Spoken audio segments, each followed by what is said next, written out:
Good morning, everyone.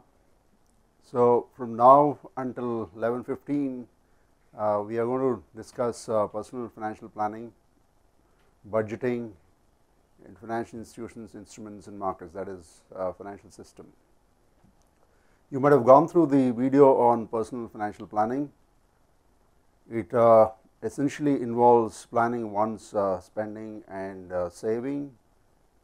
If more often than not our income exceeds our spending, and hence we will have regular savings, and the personal financial plan also includes how the savings will be deployed, and there will be times when our spending would be more than our income in that period. So, we also need to borrow the excess of spending over income. So, how to borrow, which sources to borrow from, and such other things would be part of one's personal financial plan. And all individuals will have different needs at different stages of their life, and one also has to take into account these needs at different stages of one's life while preparing the financial plan. And the financial plan would also be revised if necessary, subject to the change in requirements. And budgeting in a corporate or a company involves allocating the available resources among competing investments. Let us say in a large company, different divisions or different units in a company will submit proposals for investment. So, each proposal will have an initial spending or capital outlay. Let us say if they are setting up a new plant, or if they are buying a new machine and installing that new machine. So, each one would have the initial capital expenditure, and these investments will give benefits that would be spread over a number of years during the useful life of that plant or machine or any other new asset that the companies will invest in. So, we cannot compare, let us say, 100 rupees now with 100 rupees next year or 100 rupees the following year, simply because what 100 rupees can buy today is different from what 100 rupees can buy next year, given the change or rise in prices of goods and services. Since we are used to a rise in price of goods and services or inflation, it is only fair to assume that what 100 rupees can buy today will be more than what 100 rupees can buy next year. So, money keeps on losing its value due to changes in price of goods and services or due to inflation. Similarly, 100 rupees received today can be invested at the 1-year rate of interest. Say, supposing the 1-year rate of interest is 5%, if 100 rupees is invested at 5% for 1 year, then it will become 105. So, the comparison would be between 105 and 100 to be received next year.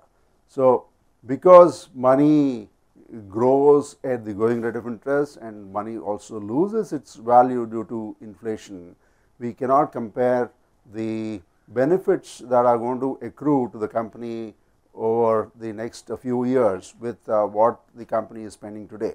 So, we have to convert those benefits into what they are worth today, meaning we have to convert those benefits spread across a number of years during the useful life of that plant or machine or any other asset into what they are worth today, or alternately we have to convert the benefits that are going to accrue to the company in future years into their present values. So, to convert, let us say if C1 rupees is going to be the benefit from that plant or machine or any other project, and if R1 is the rate of return for 1 year period, then that C1 rupees can be converted into its present value by dividing C1 with 1 plus R1. Similarly, if C2 is going to be the benefit in terms of its monetary value, that would be accrued to the company at the end of 2 years, then those C2 rupees can be converted into its present value by dividing C2 with 1 plus R2 square, where R2 is the rate of return for a 2-year period. Similarly, if you want to convert CN rupees to be received at the end of the nth year into its present value, then the present value of that CN would be equal to CN divided by 1 plus Rn raised to the power n, where Rn is the rate of return for n years. So, we convert all those benefits or what we call cash flows into their present values, that is C1 by 1 plus R1 plus C2 by 1 plus R2 etcetera plus Cn by 1 plus Rn, and then compare the present value of these benefits with the initial investment. So, we define what is called the net present value, which is the present value of benefits that would be accruing to the company from that new investment minus the initial investment spending. So, net present value is equal to present value of benefits minus the initial investment. So, if that net present value or NPV is positive, then it makes sense for the company to go ahead and invest in that project or plant or machine.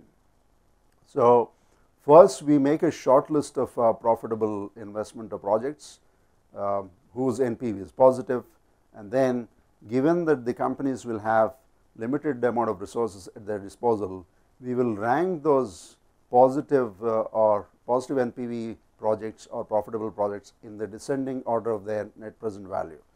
We will select that project with the highest NPV first, followed by the project with the next highest NPV, and so on and so forth, until we exhaust the resources at our disposal. This is how companies allocate capital or budget capital among competing projects or investments. And in the second half of this session, we will also discuss the financial system, which comprises financial institutions, instruments and markets. There is also a video on financial system that is available. I hope you all would have gone through that video. So, we will pause here and take questions on personal financial planning and budgeting.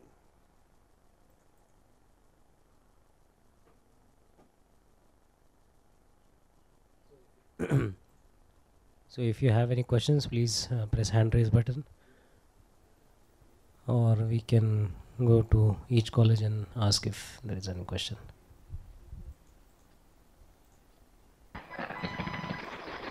MES, any question? No sir, no question. Okay.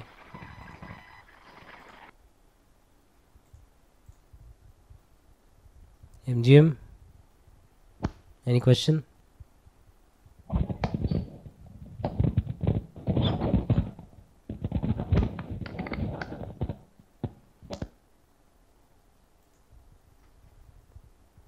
MGM, any question?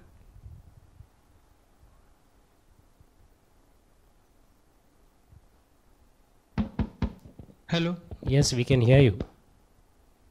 Yeah, go ahead. Hello. Yeah, please go ahead. So I am Aditya Jahagirdar. So my question is, generally we say that in our family the financial problems are coming, and that's the expenses are more but the income is low. So I read some R. Chanakya's book, and in that I want to ask you, how many percent of our income should we have to be saved as our saving income? There is no such thumb rule. It all depends on your future needs. There is something called contractual saving, which is essentially the amount that is invested in the provident fund or pension fund, which is around 10%. 10% of the salary is taken towards the contribution to the contributory provident fund, and the employers will contribute equivalent amount. So, that will be invested in a portfolio of government bonds and others, and then you will have some amount at the time you retire. So, this is what is called the contractual saving. I mean, you have no option but to save that 10% of your salary. Apart from that, you have to set aside some money to, let us say, buy insurance policies. Let us say if you want to have enough money for your children's education when they grow up, then there are these children's growth plans that are offered by insurance companies. So, if we start investing in those plans, then once the children grow up and then if they are ready to join some colleges, you will get some lump sum amounts so that one can meet those educational expenses. And similarly, it is better to buy some health insurance policies for the entire family. So, there are different health insurance policies that are available from different general insurance companies. So, one can make a comparison of the premium versus the benefits from that policy. What are all the diseases that are covered? What is the maximum amount hospitalization expenses that will be reimbursed, and how fast the claims are settled by the company, and so on and so forth. So, if you look at all these things, and you can select a health insurance policy to take care of any hospitalization expenses for the entire family. And some of these savings will also give you tax benefits. Say for example, if you buy health insurance, then the amount which is used to buy health insurance up to a certain limit will be deducted from your taxable income, and you are going to save on tax. Similarly, if you invest up to 150,000 per annum, then that would be, if you save and invest them in different instruments, that amount up to 150,000 will be deducted from your taxable salary, and you are going to save on tax. The amount of tax would be 150,000 multiplied by the tax bracket you belong to. Okay. So, it all depends on your needs, your family's needs, particularly the future needs, and one can sit with a financial planner and drop a financial plan. Okay. There are professional financial planners who would help you drop your personal financial plan.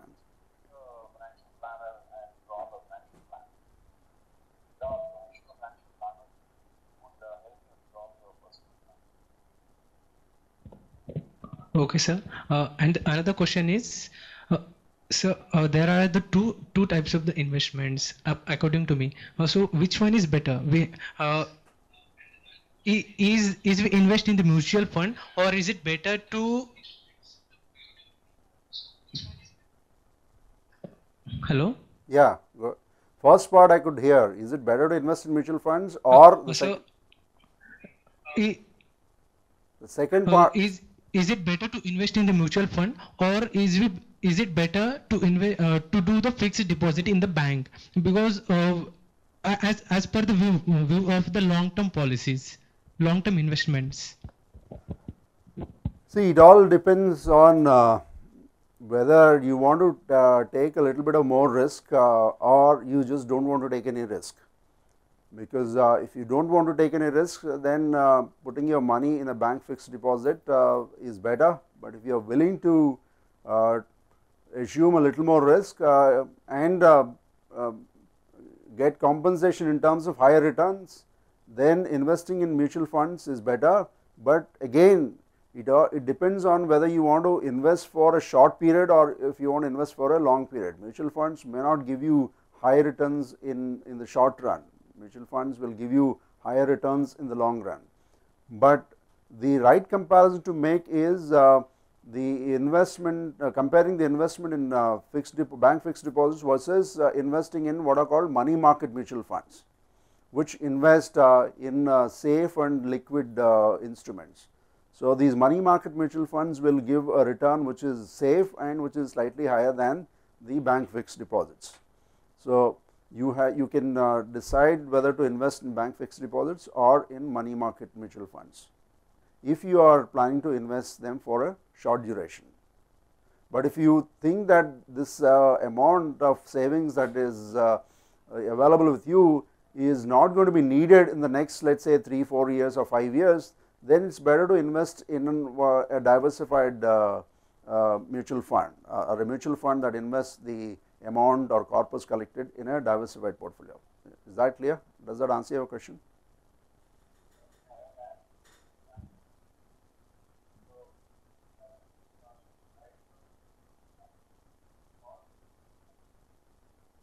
Okay, sir.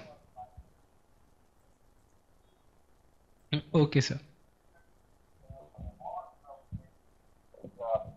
Available with you is not going to be needed in the next, let's say, 3, 4 years or 5 years, then it's better to invest in a diversified mutual fund, or a mutual fund that invests amount of corpus collected in a diversified fund. Right here, does that answer your question? No, sir. Thank you so much. I got the all answers.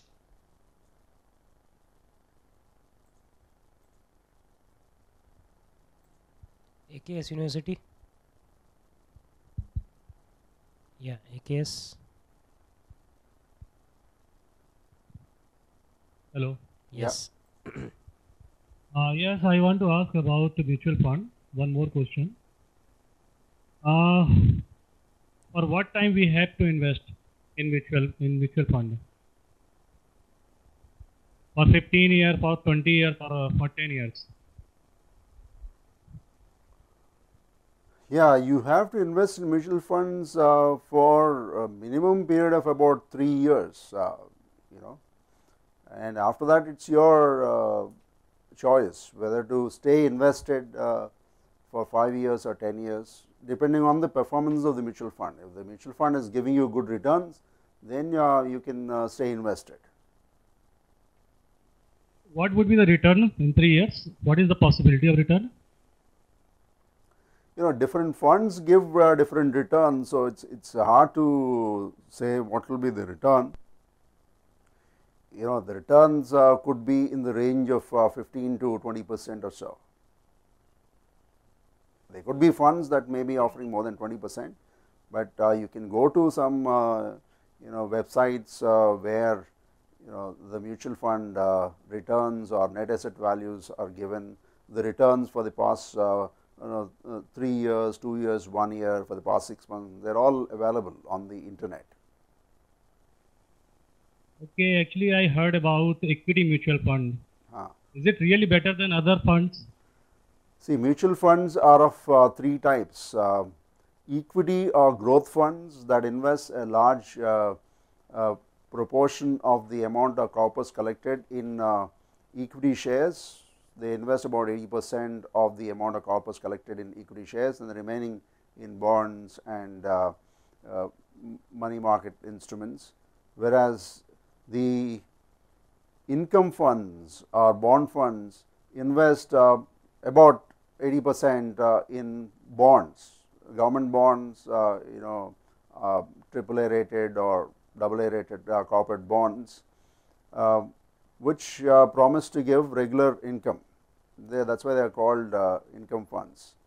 But the returns from bond funds or income funds which invest a higher proportion in bonds will obviously be less than the returns from mutual funds that invest in equity shares or the returns from growth mutual funds. There are balance funds that invest roughly equal proportion in both shares and bonds, that will offer you some safety or regular income and also some growth, because they invest roughly half the amount collected in equity shares also. So, it depends as to what your horizon is. If you want to invest money, let us say for a longer period, say 3 years or more, then it is better to invest in growth or equity mutual funds. But if you want to invest in safe funds, if safety is higher concern for you, then you better invest in bond funds or income funds, which offer low returns, but the chances of capital loss are lower, whereas in equity growth funds, when the stock markets go down, there are chances of capital loss. So, does that answer your question? Yes, sir. Sir, actually I want to ask one more question. Can I make my own portfolio You can make your own portfolio, why not? How? If you so if you have a bank account, demat account and an online trading account, so there are these online web trading facilities offered by ICICI Bank, HDFC Bank, SBI, Canara Bank and others. So they will offer all three accounts, bank account, demat account and the online trading account. So you can buy and sell shares, bonds, mutual funds online. So but then you have to do your own research and you have to select those stocks that are going to do better in your own judgment, and also time those investments in terms of when to buy and when to sell. Whereas when you invest money in a mutual fund, there are fund managers who are experienced, who have the skill to select those stocks that are likely to perform better, and they will select those stocks, and they will also time the investment, meaning when to buy those stocks and when to sell them. So they will constantly be trading their portfolio to book their trading profits and offer those to those who have invested in that mutual fund. So their full time job is investing and managing portfolios. So we may not have the knowledge and skill of investing, and even if we do have that knowledge and skill, we may not have the time to monitor our portfolios because we have other jobs. Our main job is, our main profession is something else. This investing in stocks and bonds is only a part time thing. So unless you have the knowledge, skill and the time to monitor your portfolios, it may not be a good area to have one's own portfolio. You would rather invest in a better performing mutual fund. There are sites that give you advice or help on which are the better performing mutual funds based on their past performance, in a particular category. Let us say if you want to invest in equity or growth mutual funds, which are the ones that have been performing in the past, and if you want to invest, let us say, in income or bond funds, they will tell you which are the income or bond funds that have offered higher returns in the past. So based on that kind of information, you can select the better performing mutual funds and invest in those mutual funds. When is a good time to invest in mutual funds? Actually, the good time to invest in mutual funds is when the stock markets are down, because you can get to invest in them at a lower net asset value because the stock prices are at a lower level. But unfortunately, people take out money when the markets go down, and people start investing in mutual funds when the markets go up, right? That is how it is. And mutual funds will also launch new schemes because people are willing to invest money when the markets are at a higher level. They expect those markets to go up further, but you will be investing at a higher net asset value because the stock price are at a higher level. Yes, thank you, sir. Thank you.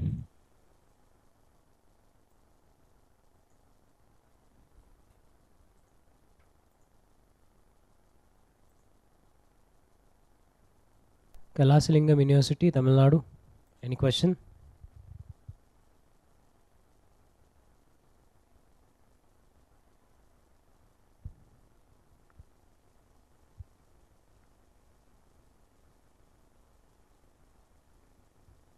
No question?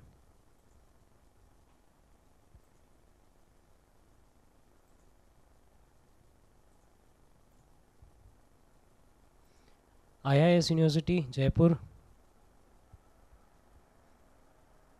Please remove your camera from demo mode. Is there any question from your side?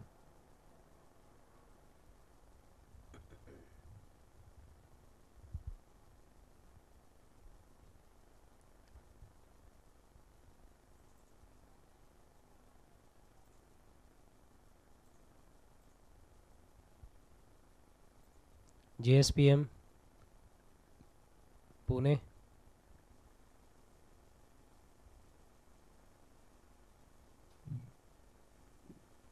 Hello, sir. Yes. Good morning, sir. Good morning. Sir, question is, what are the objectives of yes. Objectives of? What are the objectives of Reserve Bank of India, sir? RBI Bank. The objectives of Reserve Bank of India are the following: to maintain price stability, that is to control inflation, to maintain exchange rate stability, the stability of rupee dollar exchange rates, and the third is making adequate credit available to different sectors of the economy.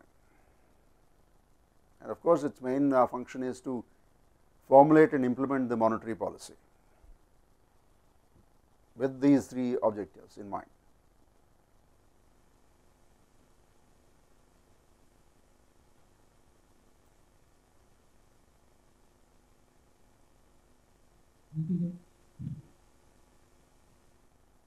The question?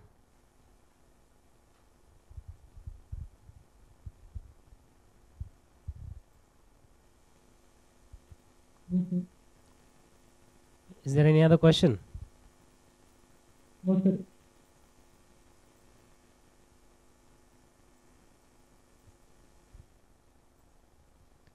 Government Engineering College? Yeah, good afternoon, sir. Good morning, sir. Good morning.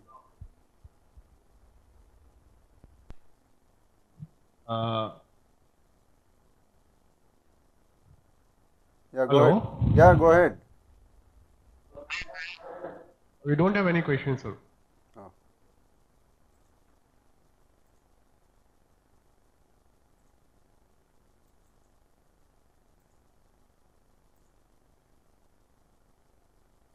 ME Society, IMCC Pune, Dronacharya College and Bansal Institute. Please start your video if you want to interact. If any other questions from any center, please press hand raise button.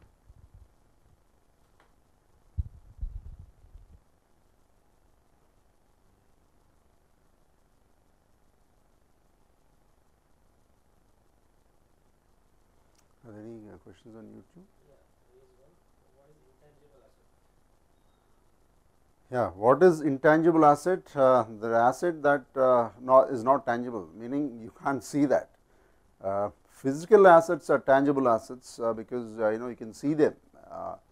A house or gold, silver, etc. Financial assets are intangible. I mean, you can't see them. If you buy a share or bond, there will be a credit entry in your demat account, but you can't. Earlier, at least, you could see the physical share certificates or physical bond certificates. And now, those number of shares or bonds will be credited to your demat account. It is like electronic money versus the physical currency. If you have currency notes with you, you can see the money, but if you have money in the electronic form, you can just log into your internet banking account and see those numbers, right? That is intangible.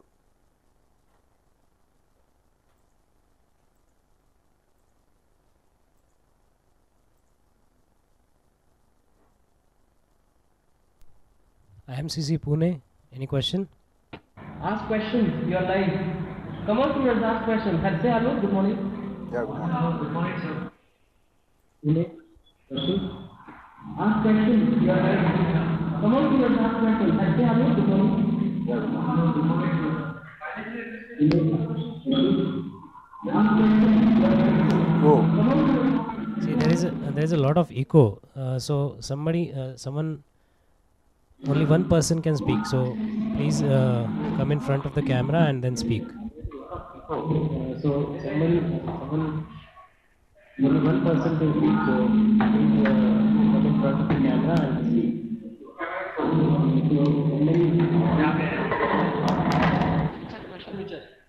Hello, good morning, sir. Yeah, good morning. Sir,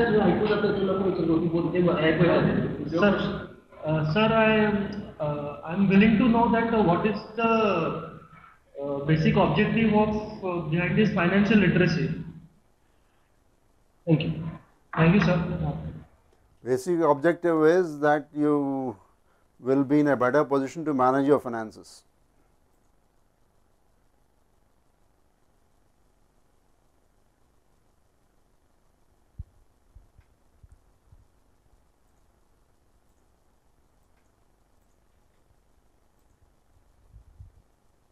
AKS.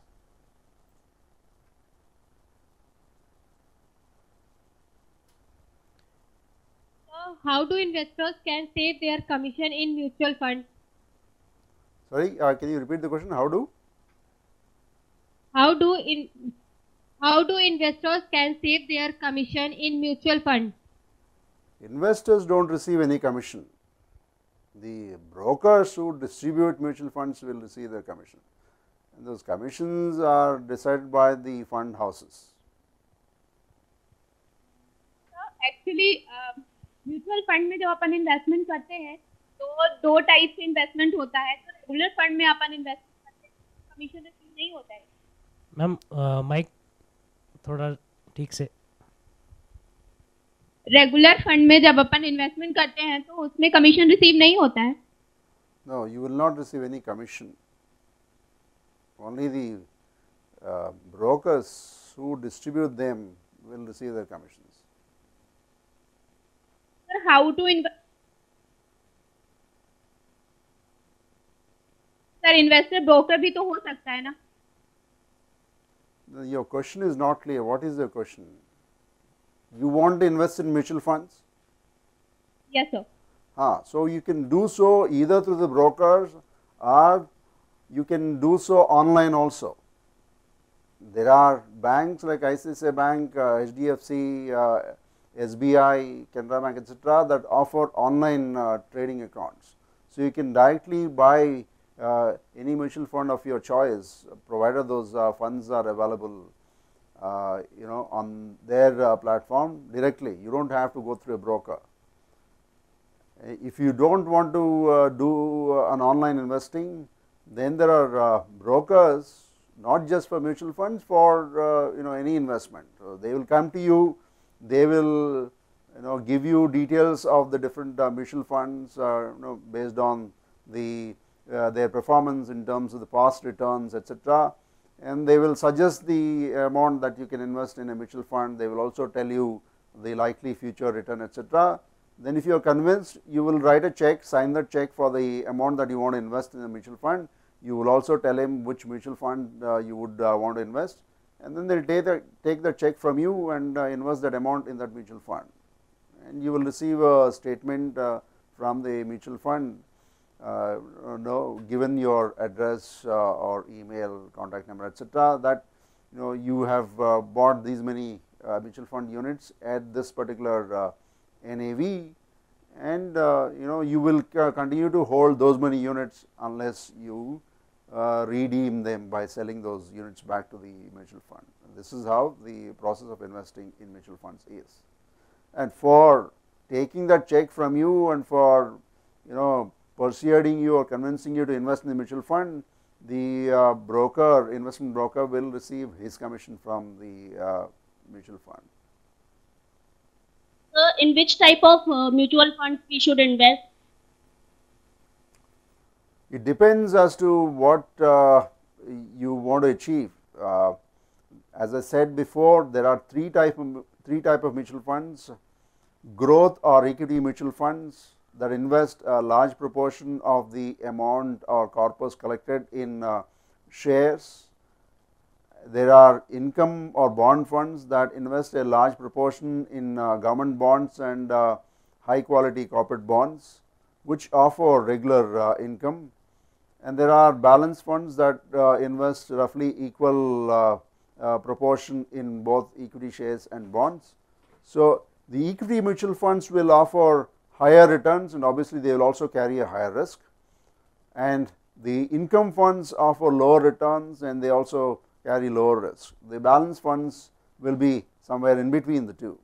So if you want to earn higher returns, and if you are also willing to assume higher risk, and if you are willing to stay invested for at least say 3 years, you better invest in growth or equity mutual funds. But if you want to invest for a shorter period, and if you want to if you want to earn safe returns, even if those returns are lower, and if you don't want to experience what we call capital loss, if you don't want to lose your money, then you better invest in income funds. Okay.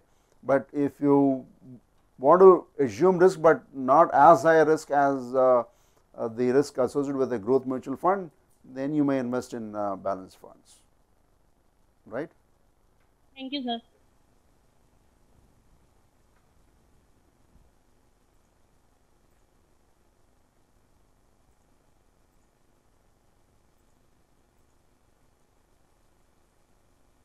To 47 School of Management and Sciences, Lucknow. Is there any question from your side? Hello. Yes, we can hear you. Hello, sir. Good morning, sir. Yeah, good morning. Hello. Yeah, go ahead. Can you hear us? Yes, go ahead, we can hear you. Yes, sir.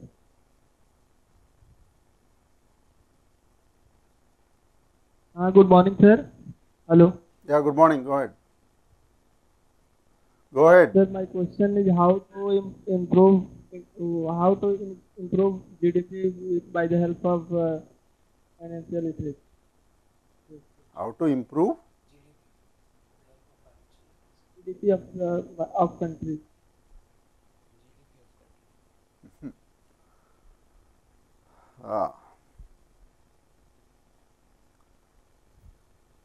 You can only do so by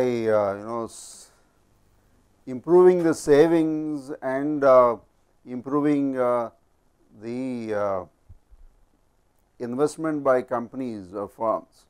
So, if you save more, companies will borrow those savings, invest in creating new capacities or expanding existing capacities, producing more output, and the GDP will expand. Thank you, sir.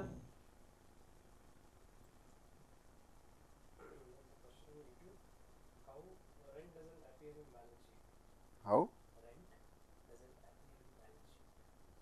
That let Varadaraj Babu take that question. He is taking that financial statements.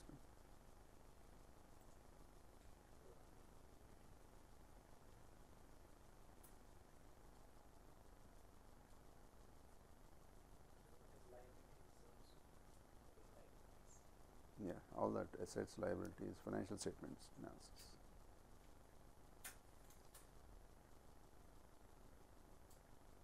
Otherwise, he won't have anything to answer. Any other questions?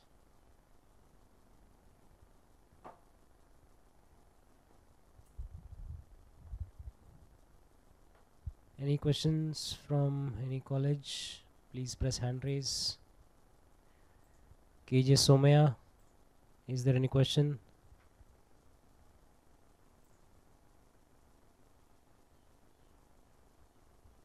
Oh. Yeah, hello. Hello. Yeah, good morning, sir. Good morning. Yeah, so I wanted to ask one thing. What are the assumptions that we make when you invest into a plan? Are there some assumptions that we make?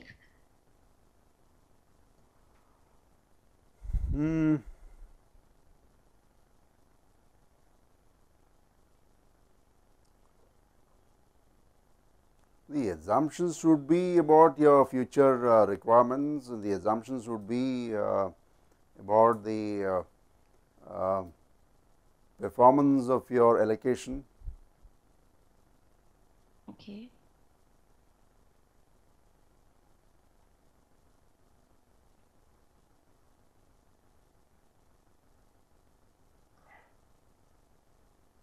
No, actually I wanted to know is if there is a plan that I'm selecting. Yeah. So is there any assumption that I have to make about the plan or about the institute that I'm investing in? Just give me an example. Giving an example means suppose I'm planning to invest an amount. So do I assume that it will be giving me a raise or advantage of say 30% or 50%? And if I make that assumption, that's not an on what assumption, basis? that is an expectation. Okay. You expect to earn a return of, let's say, 20%. Okay, so how do I expect, or how do I say what are the basis on which I can expect this kind of it depends on the investment that you are making. If you are going to invest in a mutual fund, you look at its portfolio, right? Okay. What are the stocks in its portfolio? Are they good stocks that are likely to perform better and offer higher returns in future? Or you look at the past performance of the fund, how has that fund performed, what are the kinds of returns that it has given, what are the returns that it has given relative to the market conditions. Supposing the market in the past has been going up and hence the fund has given a return of 20%, but in future you do not, let us say in the next 1 or 2 years, you do not expect the markets to go up as much as they did in the past 2-3 years. So, will the fund be able to give a 20% return even though the markets are not expected to go up as much as they did in the past 2 years? These are the kinds of things that you need to consider or take into account, to select the investment given your objective of earning, let us say 20% return or 80% return and so on and so forth. But if you want to invest in individual stocks, then you have to analyze the prospects of the industry which the company belongs to and the prospects of that company. Suppose if you take an FMCG stock, then you have to look at what are the prospects of that FMCG industry in the next 1 or 2 years, and what are the prospects of this company whose stock you want to invest, in terms of its market share, is it going to gain market share or is it going to lose market share, is it going to introduce some new brands or new products, what is it doing in terms of bringing down the costs, what are the other things that the company is doing to improve its future profitability and future earnings and so on and so forth. And based on all these things, you will come to a conclusion whether to invest in that stock or not, right? Okay, yeah. Thank you, sir.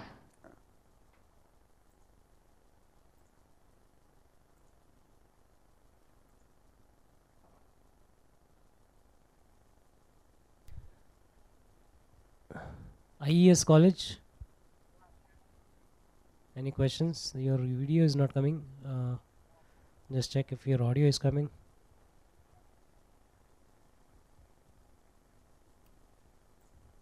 No.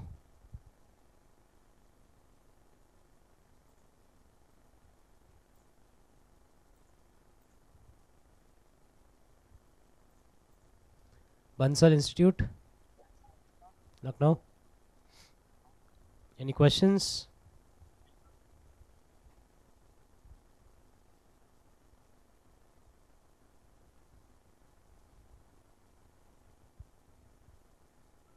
Say no if no. We can see you.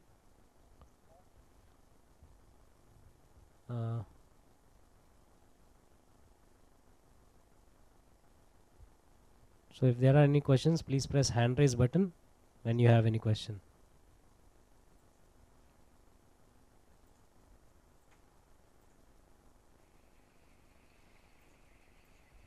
Excel Engineering College. Any questions from Excel Engineering College? Namakkal.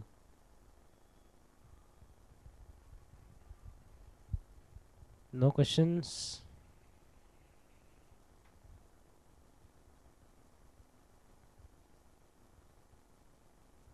Nobody there to give you a mic?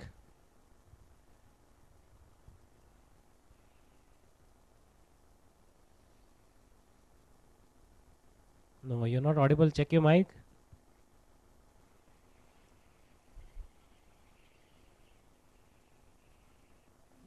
No, it's not audible. Please rectify it. And if you have any questions, please press the hand raise button in A view. Then we'll select you.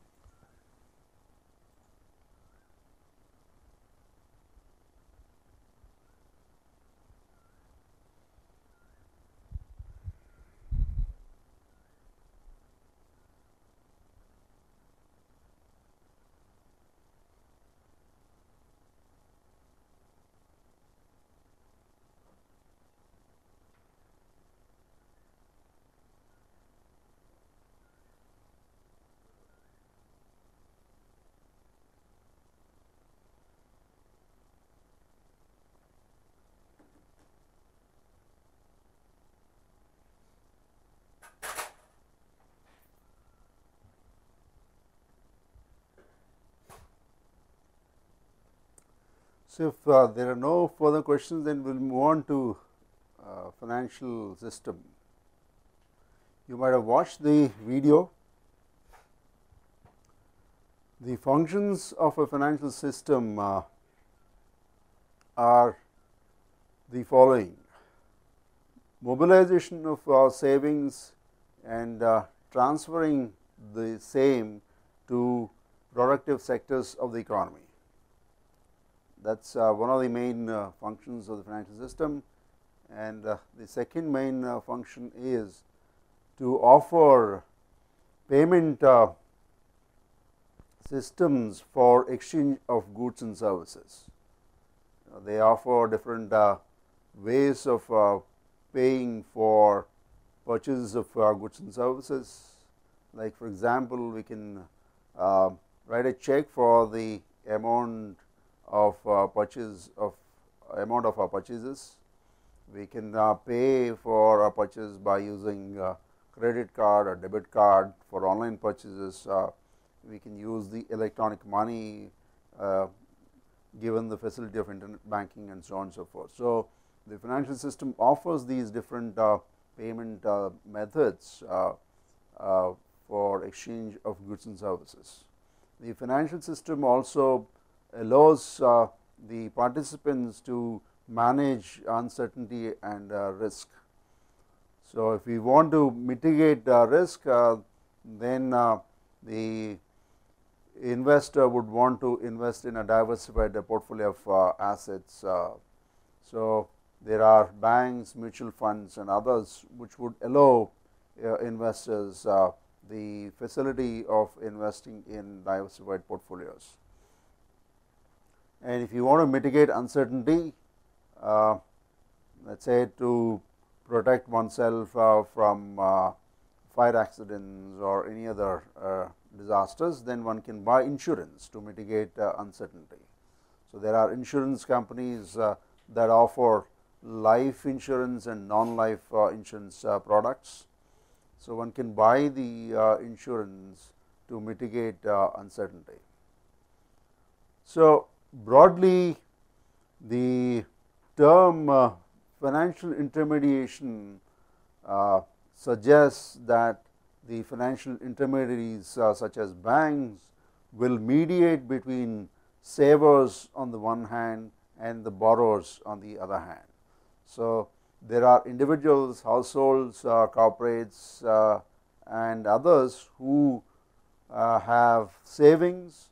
So, these financial intermediaries like banks collect those savings in the form of deposits, and they will transfer those savings to borrowers in the form of loans.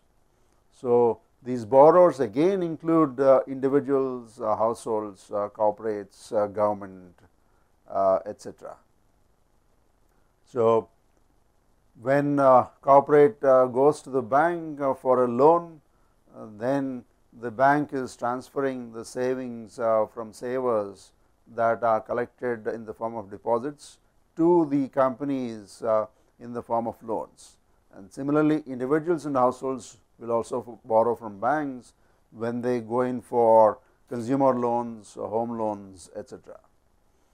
So, the financial intermediaries such as banks charge certain interest rate on loans. They also offer certain interest on deposits.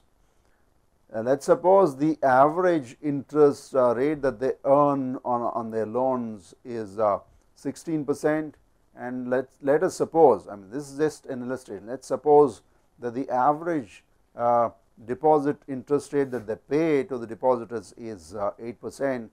So, the difference between the average interest rate on loans and the average interest rate on deposits is what is called the bank spread, and this is also called the cost of financial intermediation.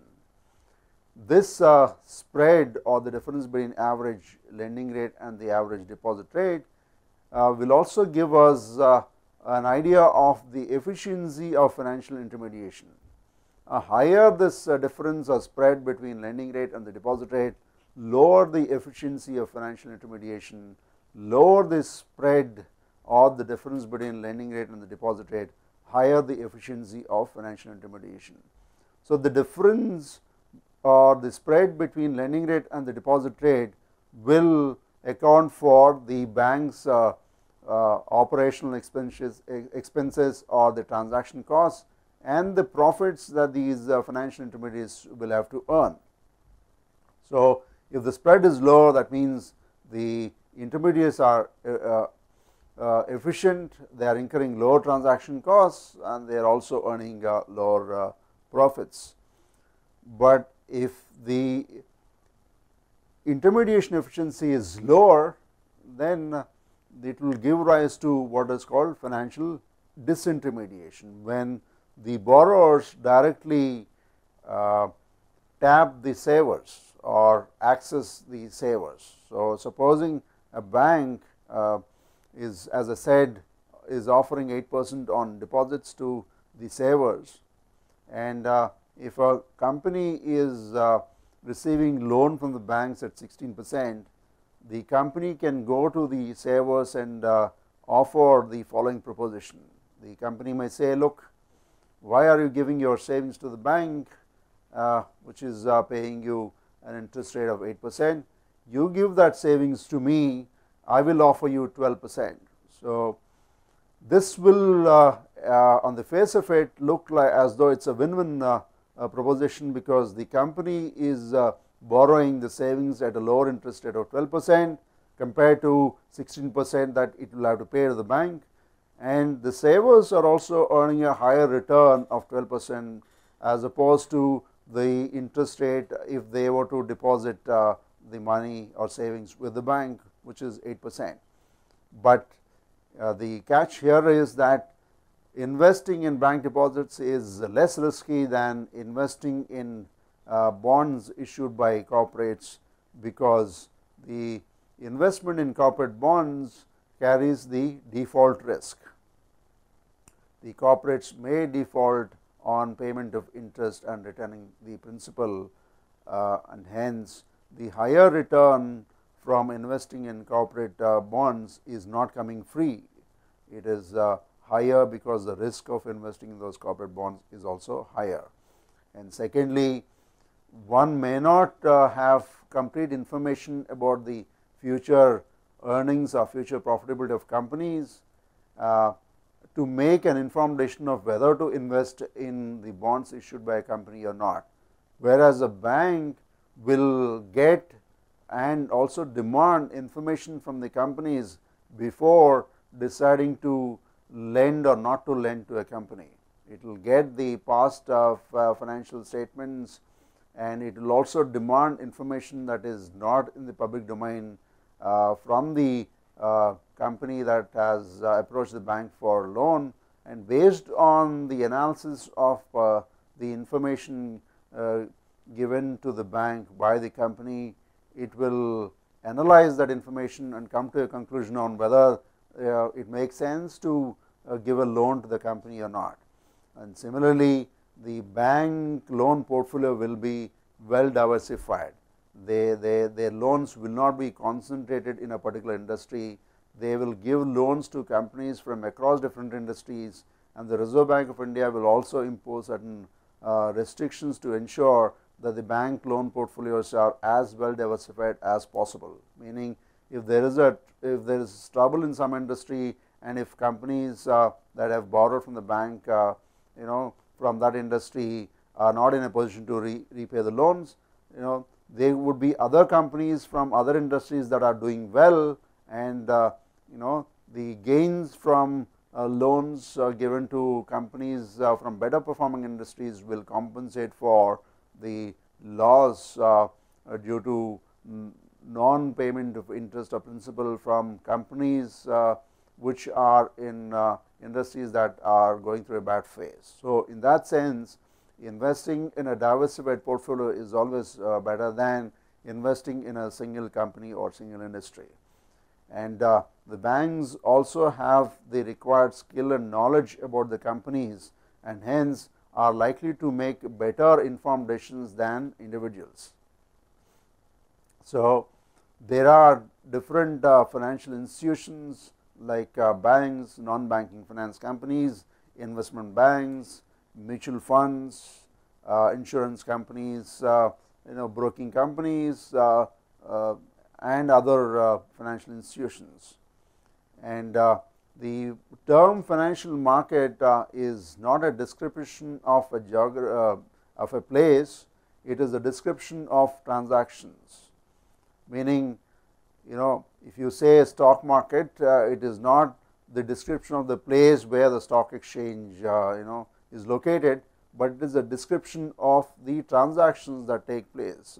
Say for example, an investor who is buying a particular share may be located in Delhi. There could be an investor who is selling that share, and that investor may be located somewhere in some southern city like Chennai. So these two don't know each other. The investor from Delhi will put a buy trade, the investor from Chennai will put a sale trade. Such buy and sale trades would be matched by an automatic order matching system, and then the trade take place. So essentially when we say stock exchange, it is description of these different buy and sell transactions, and not necessarily the description of the geographical place. And similarly, when we say the primary capital market or secondary capital market, etc., these are all terms that describe the transactions that take place in those different markets, and they are not necessarily the descriptions of the geographical place or location. And the borrowers also use different instruments to source different types of capital. If they want to source, let us say, debt capital, they may sell or issue bonds. If they want to source what we call equity share capital, then they will sell equity shares. And similarly, there are other financial instruments that companies and borrowers use to source the required funds from the savers. And the financial system comprises these different financial institutions, instruments used, and the financial markets, right. So there is also a video that is uploaded on this topic, financial system, that is financial institutions, instruments and markets. So I am sure you may have gone through that video. If not, you can go through that video. And if you have any questions on this topic, as also on the earlier topic of personal financial planning and budgeting, we can try and answer those questions.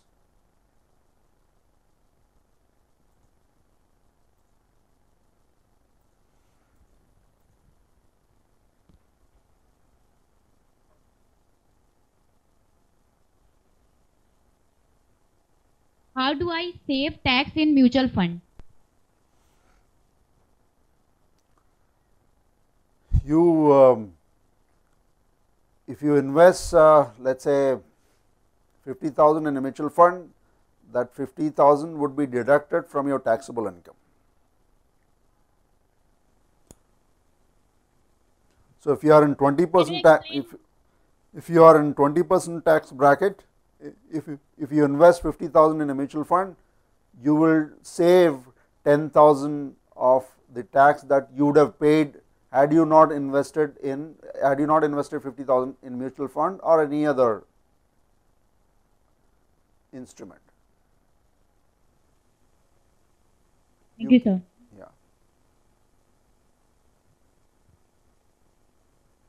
Thank you, sir.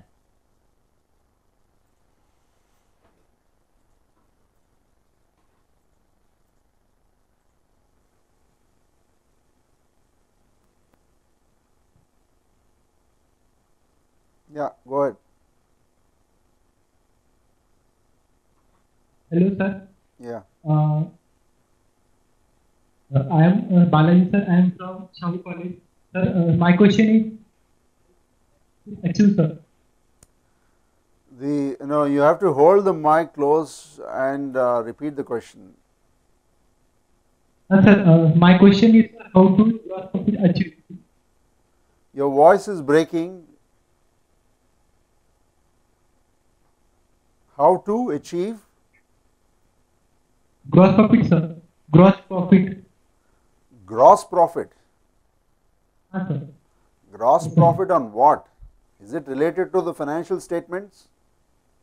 Sir. Huh? Yes.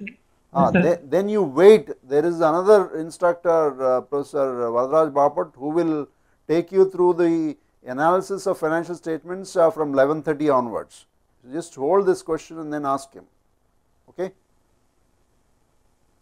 Okay, sir. Yeah. Thank you, sir.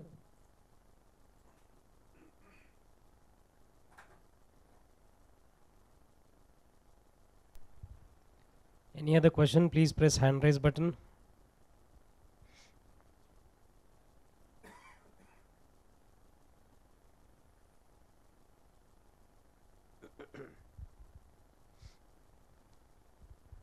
So if there is no coordinator there is a hand raise button at the bottom of the user list.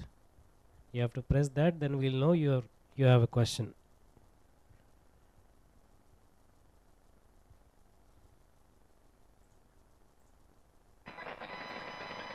Yeah, yes.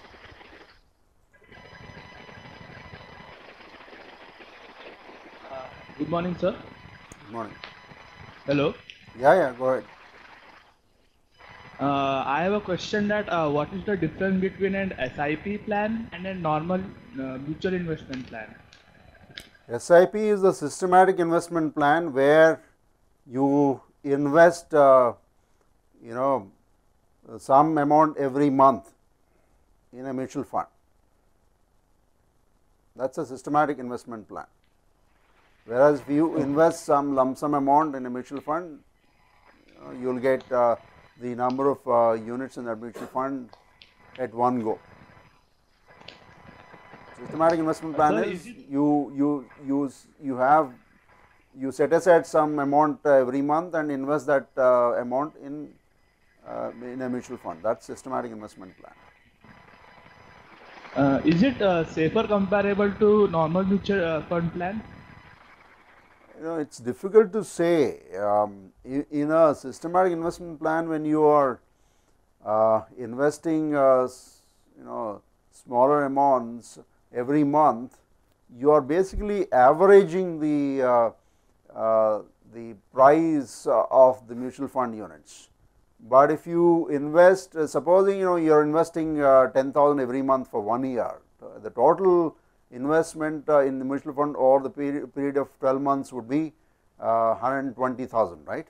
So, but you will be buying those mutual funds units at different prices because the stock prices in different months will be different, right? So, the average price of the mutual fund units that you have bought over a period of 12 months would be the average of the prices every month. But if you invest 120,000 at the end of 1 year, if let us say the price of those mutual fund units is the lowest at that time among those out of those 12 months, then you will be better off investing that 120,000 at the end. And you could have actually also invested that 10,000 every month at some rate in a bank fixed deposit or in a money market mutual fund, in which case the amount would have been more than 120,000, and you can actually enter the mutual fund at a lower price. But if the prices are higher at the end of 1 year, then you will get less number of mutual fund units if you were to invest 120,000 in one go at the end of 1 year. Is that clear? Okay, thank you.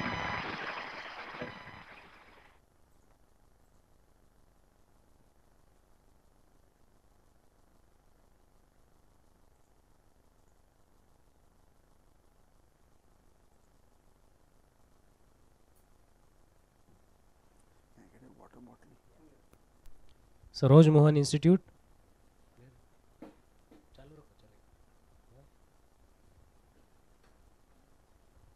There is no video from your side.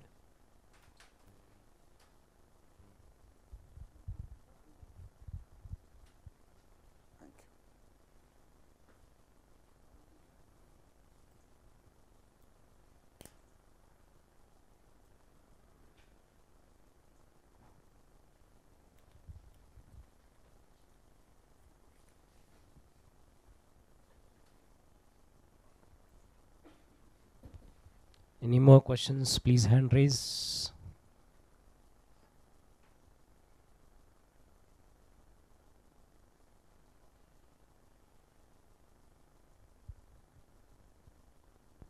Are there any questions on YouTube?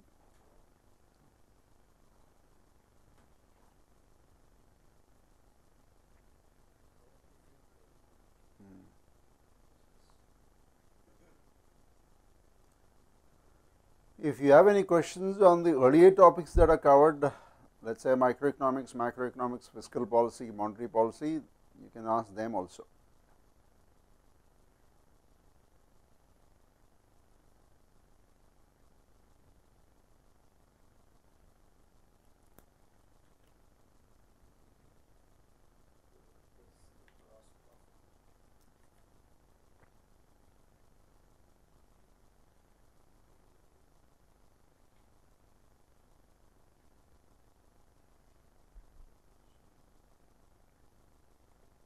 Bapat will take them through balance sheet, profit and loss account, etc.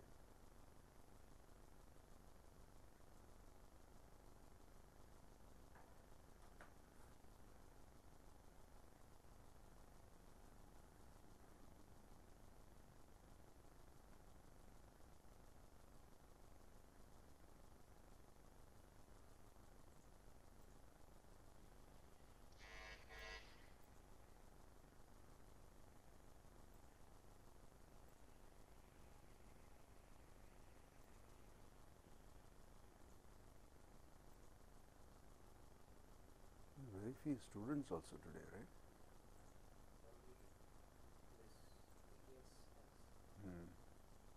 Who go there? I mean, there are many students, no? I mean, they may have some questions. AKS University, Madhya Pradesh.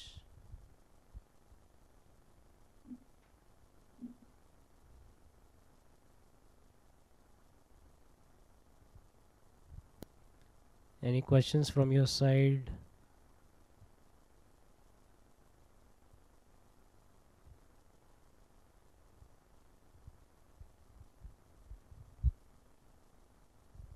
They look like school students, no? Junior college, Looks like junior college.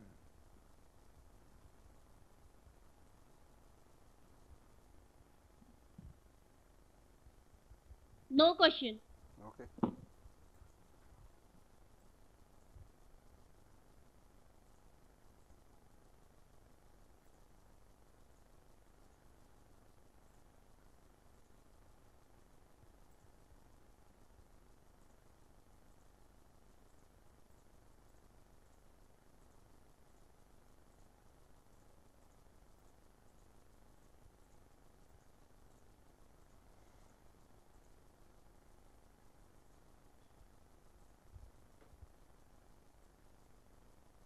We are also live on YouTube, so if you can post your questions there also.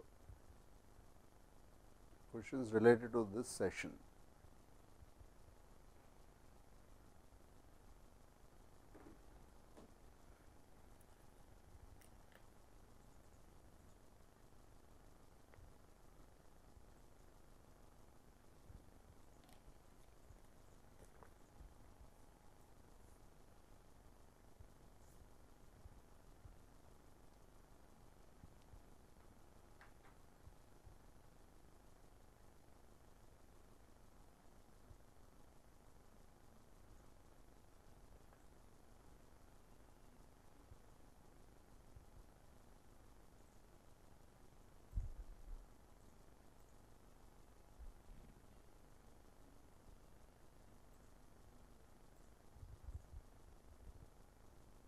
Yes, IMCC Pune.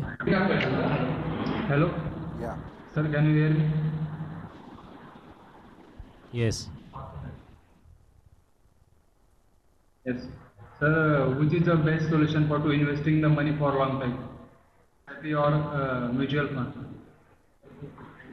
Thank you, sir. Your question is not clear. Can you just repeat your question? Can you repeat your question?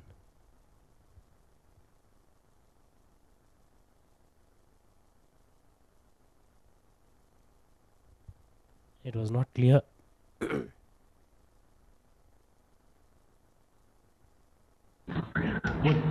Which is the best solution for to investing the money for long time, that is SIP or mutual fund?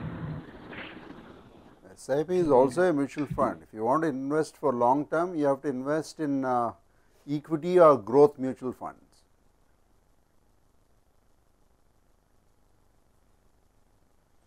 In the case of SIP, you are investing some amount every month.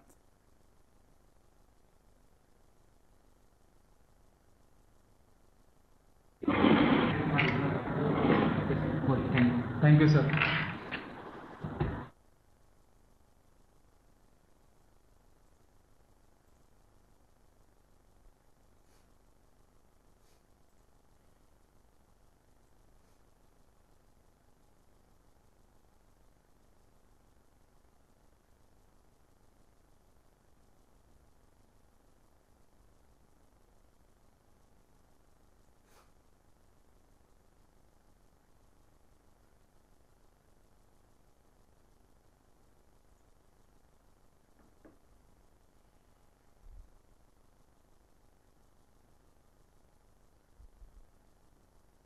What's the time? 10:40.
Good morning, sir.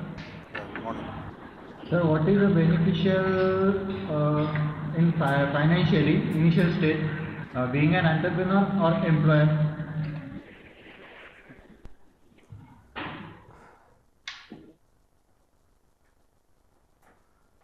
I don't know how it's related, but I'll still try and answer it. So, if you want to be an entrepreneur, then you should have some idea for a new business. You should have idea for providing a new service or making and selling a new product, which is risky. So, whereas doing a job is not as risky, right. So, unless you are highly entrepreneurial, unless you have the knack of identifying a good business opportunity based on your understanding of the broader economic environment, you better work in a company, get the experience for some years, and then maybe start your own on your own. It's obviously, one would prefer the engineering and other graduates to start on their own, because instead of seeking employment, they will be creating employment for many people if they start their own enterprise, right. But then you should have that entrepreneurial ecosystem at the place where you are located. There are some places where the entrepreneurial ecosystem is there. You have, let us say, good engineering schools that provide or impart training in engineering knowledge and skill, and there are also the financial institutions, the venture funds, etc., that will guide you and also perhaps invest in those startup firms. So, there are these startup ecosystems at some places. So, and people who are located closer to those in or closer to those startup ecosystems have an advantage in that sense of starting their own enterprise.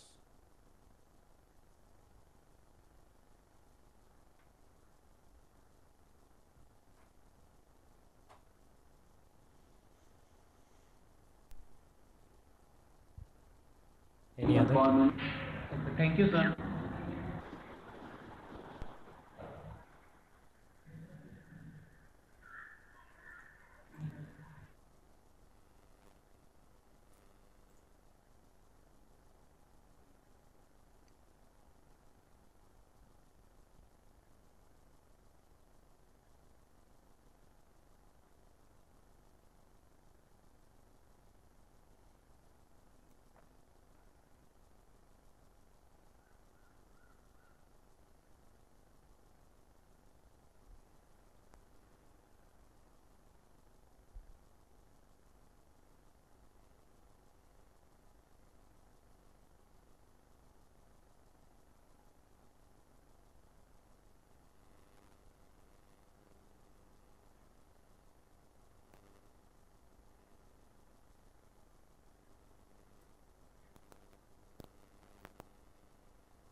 I thought since we are covering too many topics, there will be more questions. That is why we started early.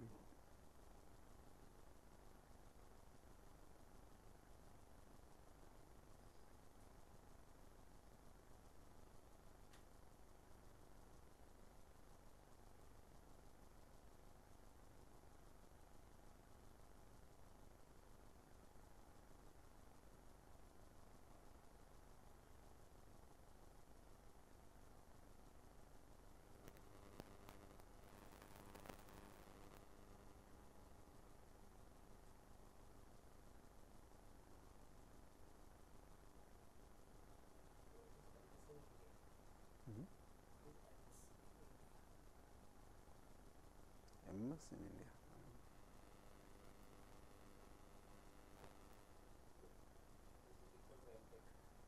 Oh. It's a degree.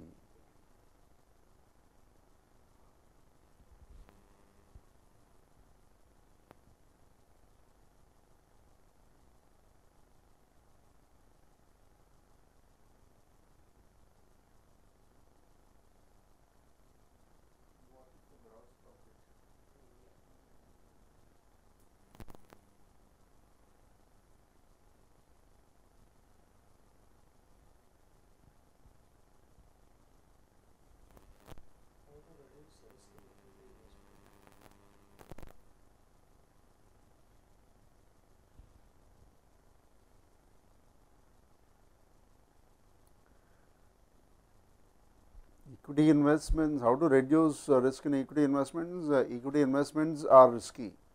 So, if you want to reduce risk, then you should invest in stocks of stable industries. Let us say the stocks of FMCG companies provide stable returns. Similarly, there could be other industries that are at a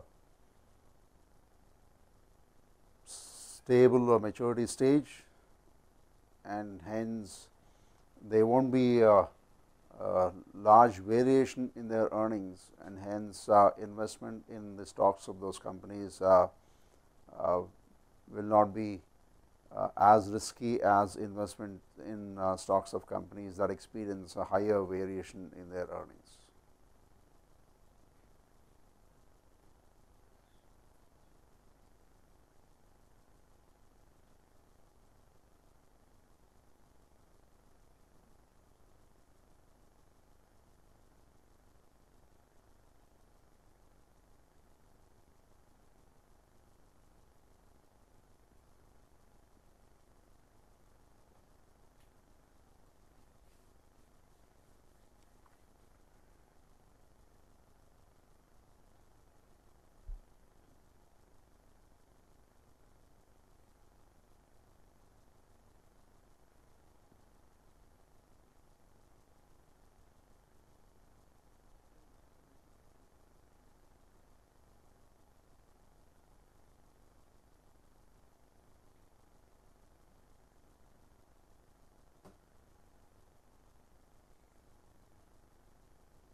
That's not a question at all.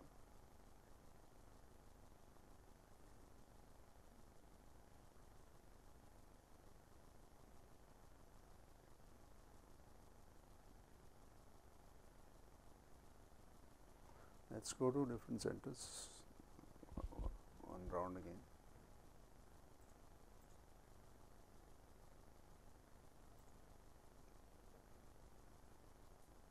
Just so any questions? You're just going to each and every center. Good morning, sir. Good morning. Yeah, there are no students today present here due to the exams. So we are sorry for that. Okay. No questions. Yeah.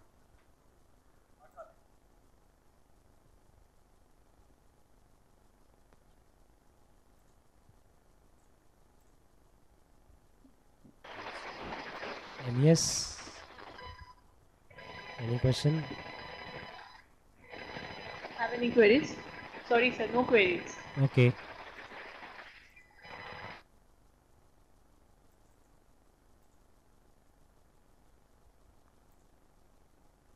MGM? MGM, any queries?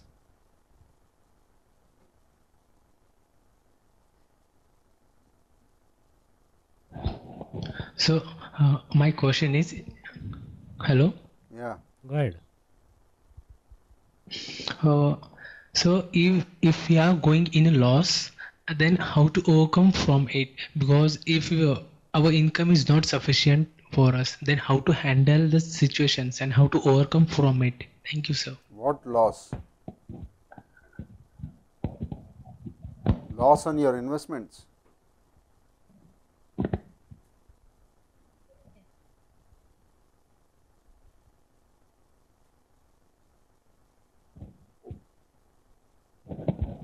Have you asked anything, sir? Yeah. What do you mean by loss? Loss on investments. Yes, sir. Loss on the investments. I know we have to be patient while we invest in mutual fund. In mutual fund, the risk factor is high, and as per the perspective of the long-term policies, mutual fund is better than, as we communicated in the early before. But if suppose we decided to be invest in the mutual fund in the long term, and suddenly by some conditions, by some situations, we have to get that money returned back, and if we are in the loss, then how to overcome from it and how to cover that loss? Thank you, sir. How to cover that loss is, is a difficult. If your investment in a mutual fund is experiencing loss, then you can get out of that mutual fund and reinvest the proceeds in another better performing mutual fund, right? Or you can invest the proceeds in your own portfolio, so that you can reduce the loss.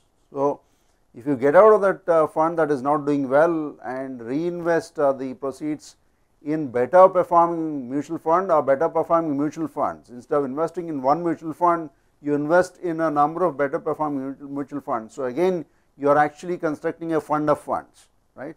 Instead of investing in one fund, you are allocating the money across different mutual funds that are better performing.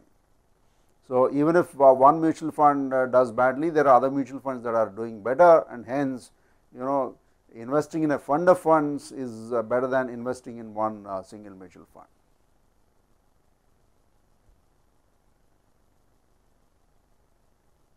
Okay, sir. Thank you so much.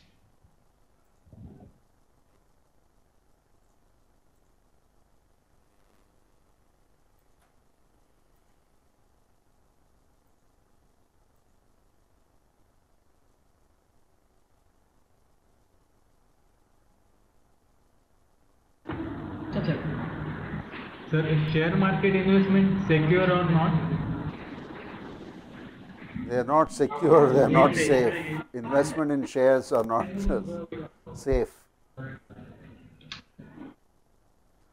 Investment in shares are risky.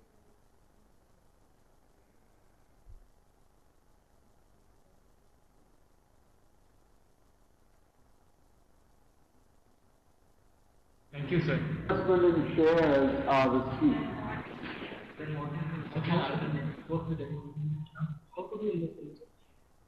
How to investment? Thank you, sir. Investment in shares are risky.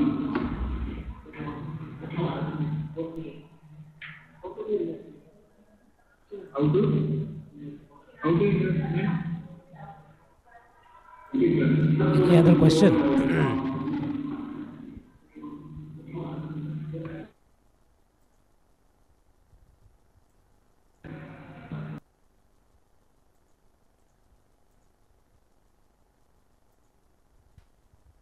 IES College, any questions?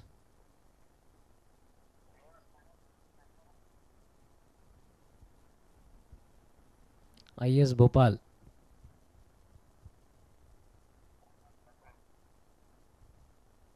No questions?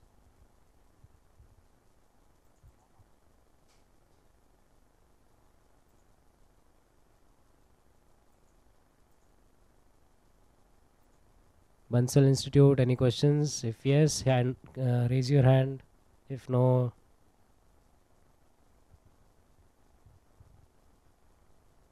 no questions?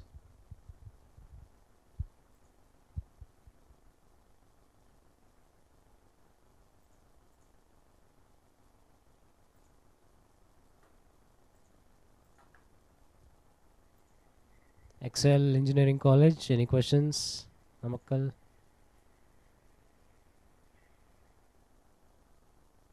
Just check if your mic is working now.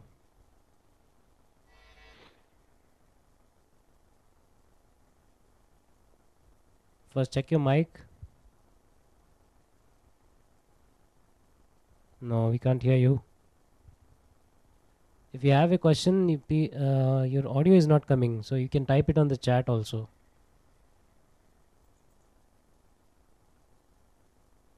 No, you're not audible, sir.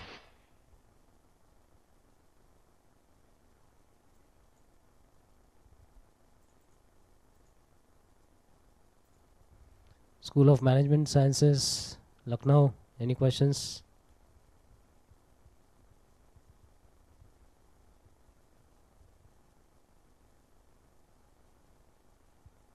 Hello, sir. Yes. We have a question, sir. Yeah, please ask.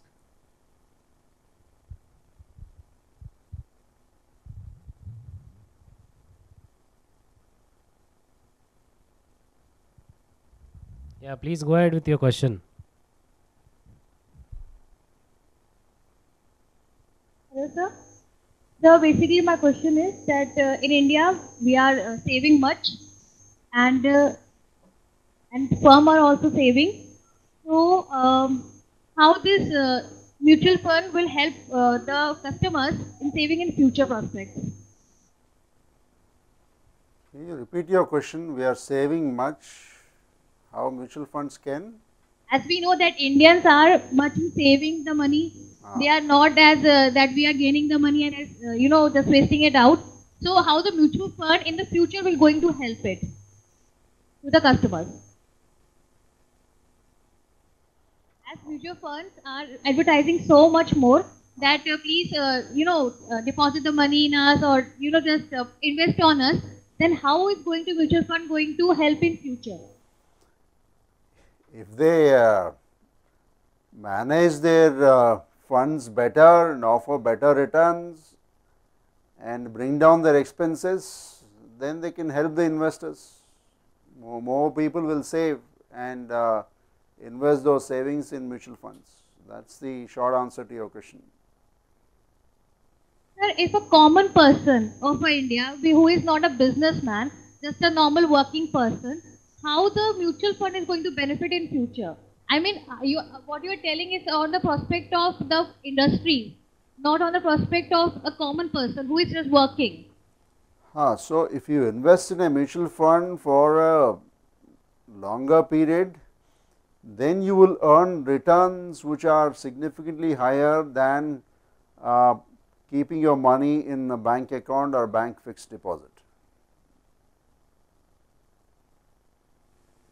Thank you, sir.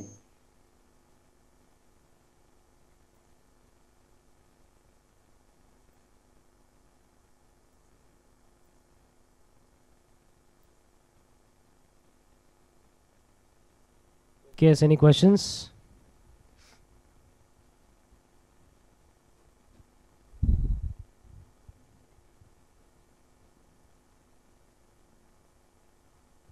No, sir.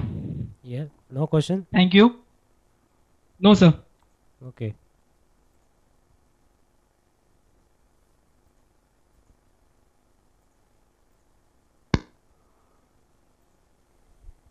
Kailaslingam University.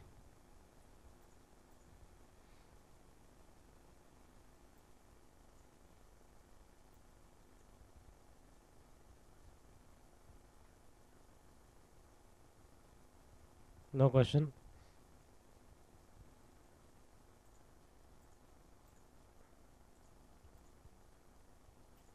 Government college. Sir, no question.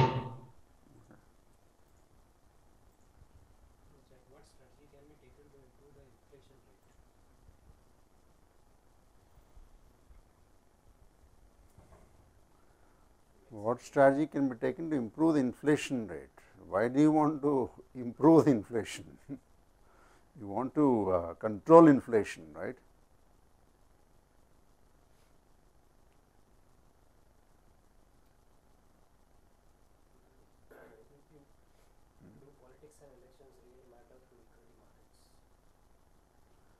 Yeah, politics and elections will also matter to stock markets, because the elections will decide whether we are going to have a stable government at the center or not. So, there is uncertainty about the likely political establishment after elections. So, that uncertainty will have its own impact on the stock markets. If they expect a stable government at the center with comfortable majority, then the government may implement policies that would help accelerate the economic growth. But if you are going to have an unstable government with different pulls and pressures from different smaller parties, then the government functioning is going to be crippled, and that government may not be in a position to implement policies that would help accelerate the economic growth. So, elections and election results that decide whether the country is going to have a stable government or not will have the impact on business confidence and hence on the returns from investments in stock market.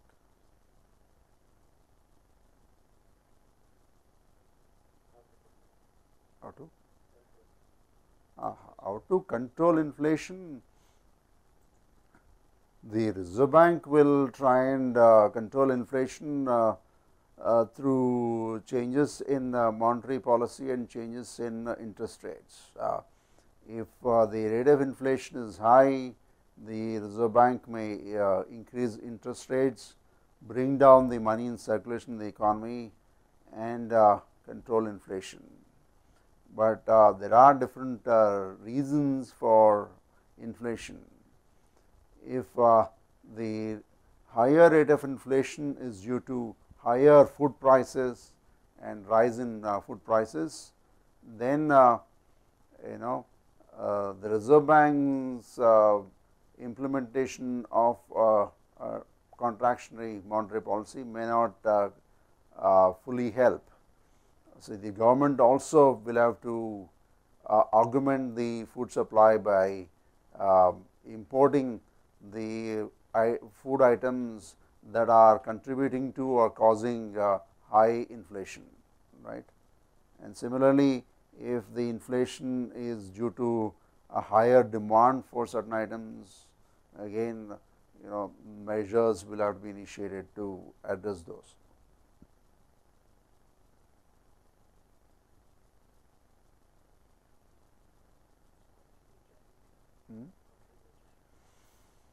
That again he will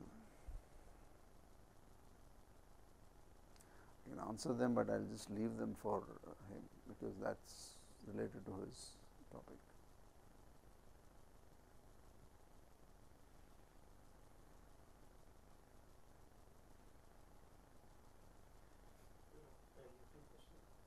Is it possible for an economy to continue growing forever solely by accumulating more capital?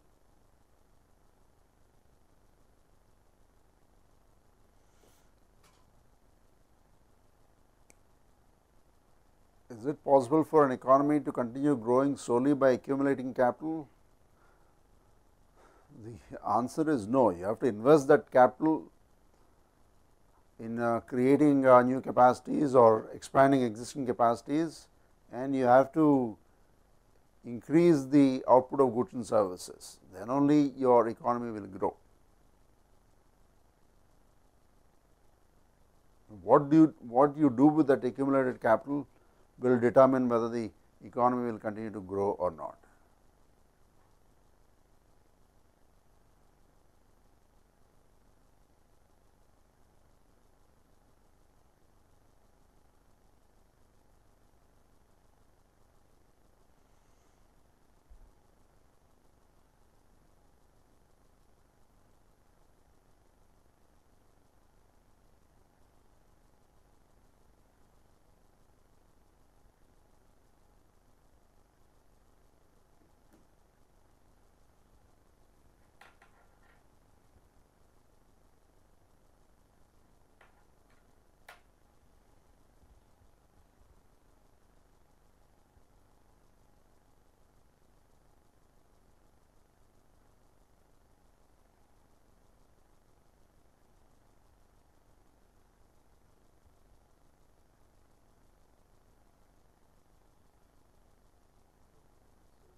See, the advanced countries GDP is higher because they have higher accumulated national wealth and they are at a higher stage of development. Their GDPs are at a much higher level compared to our GDP.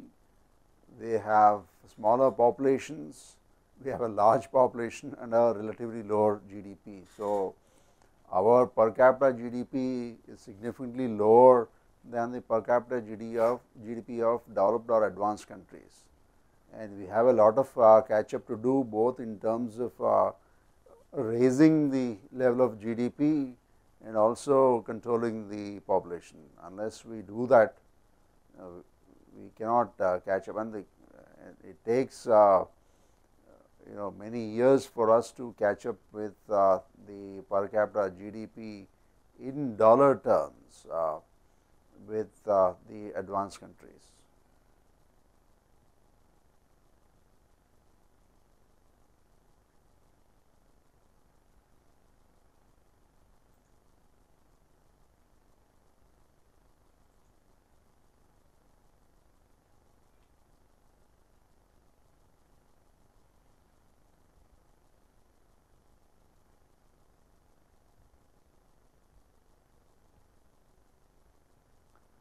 We have about 10 minutes left. So, if you have any questions, you can just put your hand up or post those questions on YouTube, because we are also live on YouTube.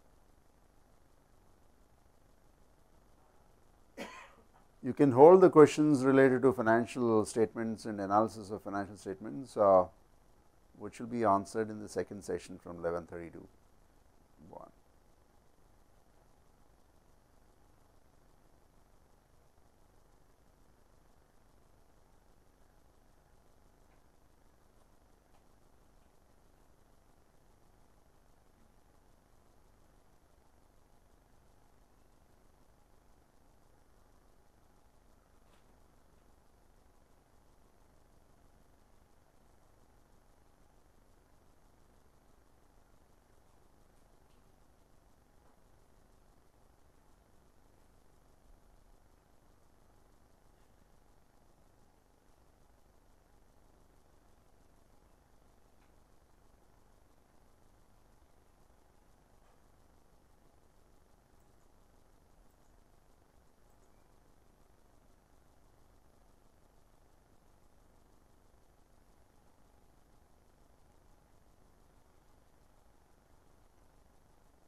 If you have any questions, even after the session is over, you can post them on the discussion forum, and they will be answered.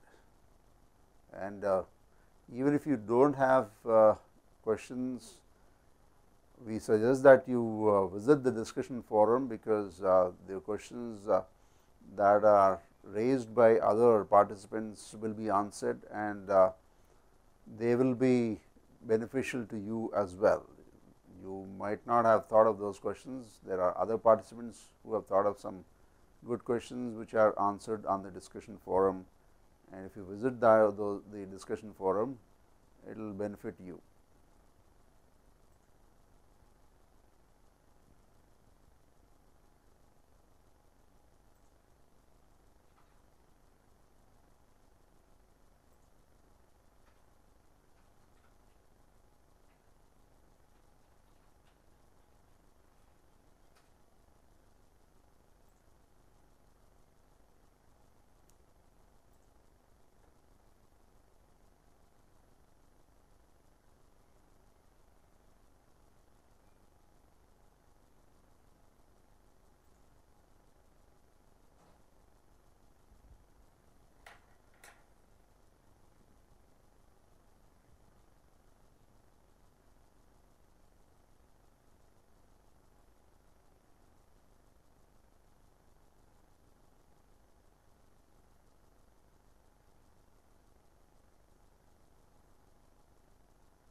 All of them,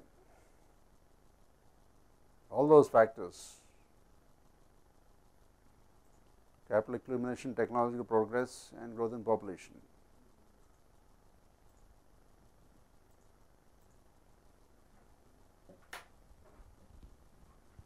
IES college.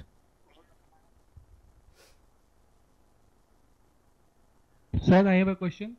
Flow sheet, cash flow sheet. Yeah, go ahead, ask your question. What is cash flow sheet? What is? Cash flow sheet. Flow statement, sorry sir. Cash flow statement.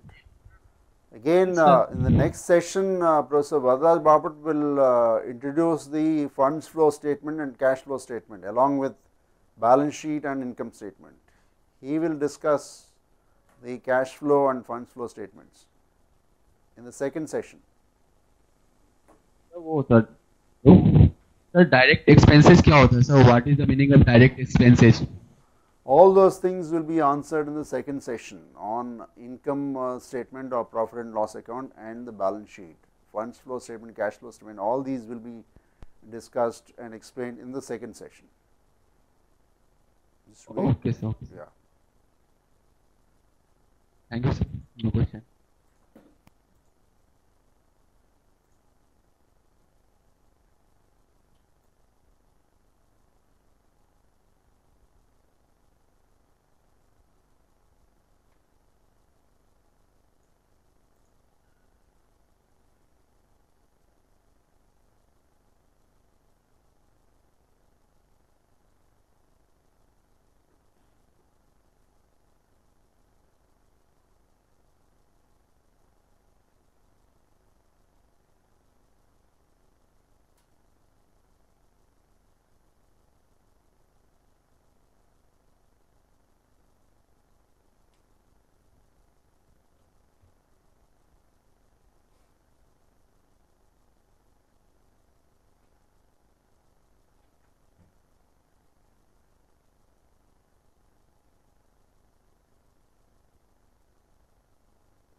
3 more minutes. Huh?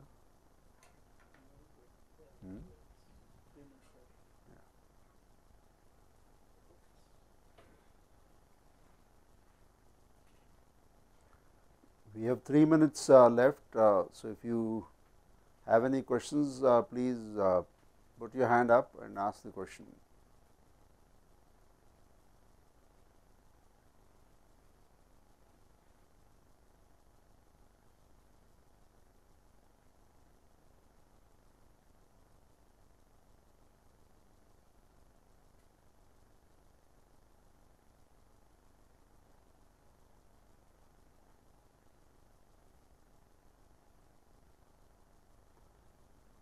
If participants at any of the remote centers have any questions, please press the hand raise button. We will come to you.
So, in this 2-hour session, we have briefly explained personal financial planning, budgeting, and also financial system, its functions, the constituents of the financial system, the meaning of financial intermediation and disintermediation, and the questions were centered around the objectives of the Reserve Bank, different financial instruments like mutual funds versus bank deposits, and how to select a better performing mutual fund, what are the different types of mutual funds, growth or equity funds, balance funds, and income or debt or bond funds, and how does one decide which of these different investments to invest in.